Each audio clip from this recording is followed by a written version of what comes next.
To start, you need to get the ingredients.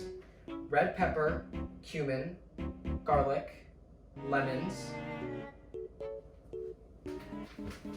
tahini sauce, tahini, garlic oil,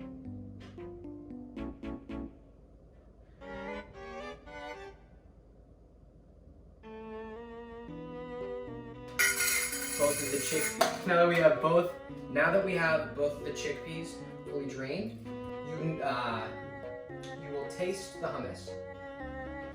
Did I already mess it up?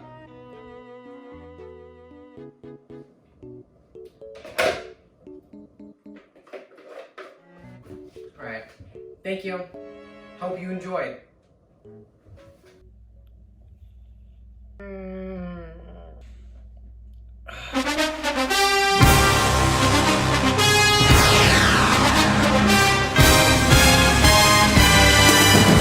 Step 1, pick something you haven't done in a while. This works best when you choose something you haven't really done in a while because it will lull you into this false sense of confidence where you're like, I was able to do this, so I can do this now.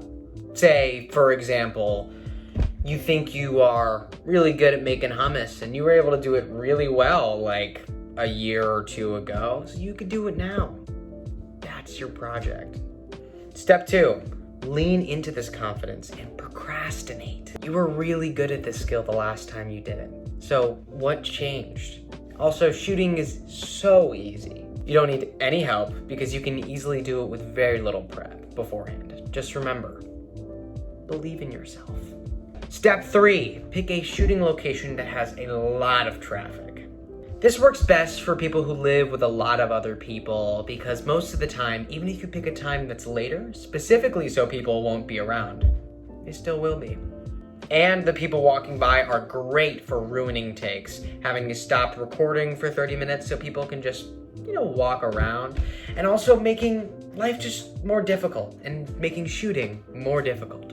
The people and extra foot traffic will make that footage extra unusable, which is perfect for what you're trying to make. Step 4, plan as you film. If you're making a how-to video, you've probably shot 1, maybe 2 other videos. And from that experience, you are enough of a pro where you can just think about the general idea as a precursor to filming, which means don't make a script. If you're gonna do anything, just write down like a few bullet points of how you specifically generally want to go about this. You can also just figure out how you're gonna get inserts of specific cooking shots while you're simultaneously making things on the main camera, and it's gonna be super easy. And from this, you'll get some great continuity errors. Step 5, don't do second takes. First take and it's done. Leave it. This one's often really overlooked by amateurs, but it's so easy. Look, if you're doing the steps that I talked about before, it's gonna come naturally. You're gonna feel pressured by the time and people, and you're just gonna feel like you need to get everything done right now and just be done with it.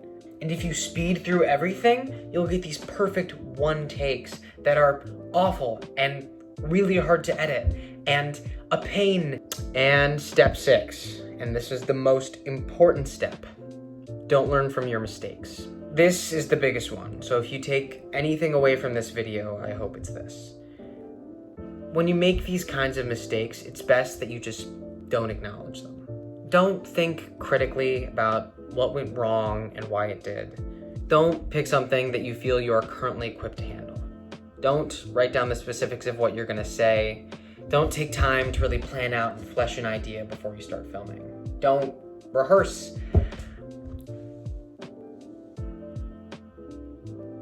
What you're gonna say on camera before you start rolling. Don't try again if you mess up.